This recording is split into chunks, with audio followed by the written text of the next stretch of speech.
বন্ধুসকল আজিৰ ভিডিঅ'টোত আপোনালোকলৈ মই 11টা প্ৰশ্ন লৈ আহিছো।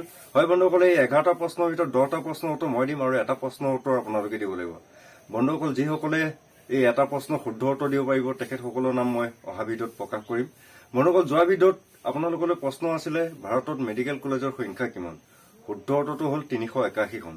হয় বন্ধুসকল, এই প্ৰশ্নটো শুদ্ধ উত্তৰ দুজন বন্ধুৱে দিছে। এজন হ'ল সোণাৰাম নাথ ধেমাজি আৰু আনজন হ'ল ধ্ৰুৱ বৰুৱা ধেমাজি। দুইজন বন্ধুলৈ মোৰ ফালৰ পৰা অভিনন্দন থাকিলে। লগতে টেলেণ্ট আছাম ইউটিউব চেনেলটোৰ তৰফৰ পৰা তেখেতলোকৰ উজ্জ্বল ভৱিষ্যত আমি কামনা কৰিলো। বন্ধুসকল, আজি যিটো প্ৰশ্ন আপোনালোকলৈ আগবঢ়াম, ভিডিঅ'টো শেষত আগবঢ়াম আৰু এই প্ৰশ্নৰ শুদ্ধ উত্তৰ দিওঁতা সকলৰ নাম অহা ভিডিঅ'ত প্ৰকাশ কৰিম। নমস্কাৰ বন্ধুসকল, মই মানে আপোনালোক সকলোকে স্বাগতম জনাইছো মোৰ ইউটিউব চেনেলটোলৈ। বন্ধুসকল, ভিডিঅ'টো যদি ভাল লাগে আজি তেতিয়াহ'লে এটা লাইক কৰিব আৰু এতিয়ালৈকে যদি আপুনি মোৰ চেনেলটো ছাবস্ক্ৰাইব কৰে তেতিয়াহ'লে ছাবস্ক্ৰাইব কৰি বেল আইকনটো অল প্ৰেছ কৰিব। আহক ভিডিঅ'টো আৰম্ভ কৰোঁ। বন্ধুসকল, আজি ভিডিঅ'ৰ প্ৰশ্নসমূহ অসম বুৰঞ্জীৰ পৰা যুগুতোৱা হৈছে। হয় বন্ধুসকল, আহোমসকলে অসমত যি 600 বছৰ ৰাজত্ব কৰিছিল, এই 600 বছৰ কালত কিছু প্ৰশ্নৰ উত্তৰ আজি যুগুতোৱা হৈছে। আজিৰ ভিডিঅ'ৰ প্ৰথম প্ৰশ্নটো হৈ গ'ল জয়দৌল জয়সাগৰ পুখুৰী কাৰেংঘৰ নামদাং শিলৰ সাঁকো কোনজন স্বৰ্গদেৱে নিৰ্মাণ কৰাইছিলে? হয় বন্ধুসকল, জয়দৌল জয়সাগৰ পুখুৰী কাৰেংঘৰ নামদাং শিলৰ সাঁকো কোনজন স্বৰ্গদেৱে নিৰ্মাণ কৰাইছিল? বন্ধুসকল, উত্তৰটো হৈ গ'ল স্বৰ্গদেউ ৰুদ্ৰসিংহই। হয় বন্ধুসকল, এই গোটেই কেৱল সম্পদ স্বৰ্গদেউ ৰুদ্ৰসিংহৰ দিনতেই নিৰ্মাণ কৰা হৈছিল। প্ৰশ্ন হ'ল শিৱসাগৰৰ ঢাইআলি গৌৰীসাগৰ পুখুৰী শিৱদৌল শিৱসাগৰ পুখুৰী কোনজন স্বৰ্গদেউৰ দিনত নিৰ্মাণ কৰা হৈছিলে? হয় বন্ধুসকল, শিৱসাগৰ ঢাইআলি গৌৰীসাগৰ পুখুৰী শিৱসাগৰ পুখুৰী আৰু শিৱদৌল কোনজন স্বৰ্গদেউৰ দিনত নিৰ্মাণ কৰা হৈছিলে? বন্ধুসকল, উত্তৰটো হ'ল স্বৰ্গদেউ শিৱসিংহৰ দিনত নিৰ্মাণ কৰা হৈছিলে।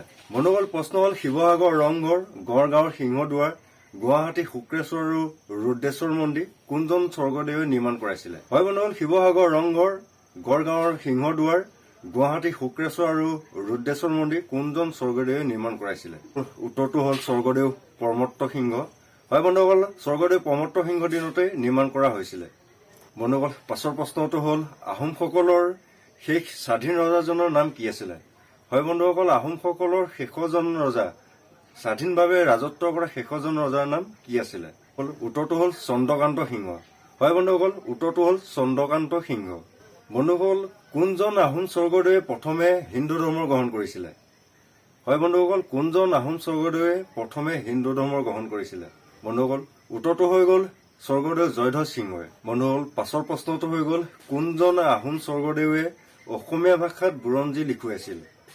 হয় বন্ধুসকল, প্ৰশ্নটো হৈ গ'ল কোনজন আহোম স্বৰ্গদেৱে অসমীয়া ভাষাত বুৰঞ্জী লিখুৱাইছিল? বন্ধুসকল, উত্তৰটো হৈ গ'ল স্বৰ্গদেউ চুহুংমুং বা স্বৰ্গনাৰায়ণ।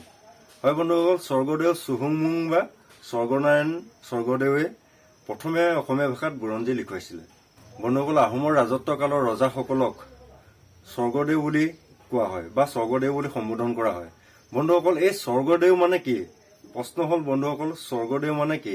উত্তৰটো হ'ল স্বৰ্গদেউ মানে স্বৰ্গৰ পৰা অহা। হয় বন্ধুসকল, তথ্যমতে স্বৰ্গদেউ মানে স্বৰ্গৰ পৰা অহা হ'ল পাইক প্ৰথা। হয় বন্ধুসকল, পাইক প্ৰথাৰ প্ৰৱৰ্তন। হয় বন্ধুসকল, এই পাইক প্ৰথাৰ প্ৰৱৰ্তন হৈছিলে আহোমসকলৰ ৰাজত্ব কালতে। বন্ধুসকল, প্ৰশ্ন হ'ল কোনজন স্বৰ্গদেৱে পাইক প্ৰথা প্ৰৱৰ্তন কৰি বৰা শইকীয়া হাজৰিকা এই পদবীবিলাক সৃষ্টি কৰিছিলে? বন্ধুসকল, উত্তৰটো হৈ গ'ল স্বৰ্গদেউ চুটেনফা বা প্ৰতাপ সিংহ। হয় বন্ধুসকল, এই পাইক প্ৰথা প্ৰৱৰ্তন কৰিছিল স্বৰ্গদেউ চুটেনফা বা প্ৰতাপ সিংহ। কোনজন আহোম স্বৰ্গদেউৰ শাসনকালত মোগলৰ সেনাপতি মীৰ জুমলাই ৰাজধানী গড়গাঁৱক অধিকাৰ কৰিছিলে? হয় বন্ধুসকল, প্ৰশ্ন হৈ গ'ল কোনজন আহোম স্বৰ্গদেউৰ শাসনকালত মোগলৰ সেনাপতি মীৰ জুমলাই ৰাজধানী গড়গাঁও অধিকাৰ কৰিছিল? উত্তৰটো হৈ গ'ল স্বৰ্গদেউ জয়ধ্বজ সিংহৰ শাসনকালত মোগলৰ সেনাপতি মীৰ জুমলাই আহোমৰ ৰাজধানী গড়গাঁও অধিকাৰ কৰিছিলে। বন্ধুসকল, প্ৰশ্ন হ'ল কোনজন স্বৰ্গদেউ শাসনকালত মোৱামৰীয়াসকলে আহোমসকলৰ বিৰুদ্ধে প্ৰথমে বিদ্ৰোহ কৰিছিলে? হয় বন্ধুসকল, কোনজন স্বৰ্গদেউ শাসনকালত মোৱামৰীয়াসকলে আহোমৰ বিৰুদ্ধে প্ৰথমে বিদ্ৰোহ কৰিছিলে? বন্ধুসকল, উত্তৰটো হৈ গ'ল স্বৰ্গদেউ ৰাজেশ্বৰ সিংহৰ শাসনকালত। বন্ধুসকল, আজিৰ ভিডিঅ'ৰ আমি শেষৰ প্ৰশ্নটোলৈ যাওঁ। হয় বন্ধুসকল, আজিৰ ভিডিঅ'ৰ এই শেষৰ প্ৰশ্নটোৰ উত্তৰ আপোনালোকে দিব লাগিব। বন্ধুসকল, যিসকলে শুদ্ধ উত্তৰ দিব পাৰিব তেখেতসকলৰ নাম মই অহা ভিডিঅ'ত প্ৰকাশ কৰিম। আৰু বন্ধুসকল, মোৰ ভিডিঅ'সমূহৰ 5টা প্ৰশ্নৰ উত্তৰ যিসকলে শুদ্ধকৈ দিব পাৰিব তেখেতসকলক মই এদিন মোৰ চেনেললৈ আমন্ত্ৰণ জনাম। বন্ধুসকল, আমি সকলোৱে জানো যে আহোমসকলে অসমত 600 বছৰ দিন ৰাজত্ব কৰিছিল আৰু এই 600 বছৰ দিনত 40জন ৰজাই ৰাজত্ব কৰিছিলে। বন্ধুসকল আপোনালোকলৈ আজি প্ৰশ্ন হ'ল যে এই 40জন ৰজাৰ ভিতৰত আহোমসকলৰ সৰ্বশ্ৰেষ্ঠ স্বৰ্গদেউজনৰ নাম কি আছিলে?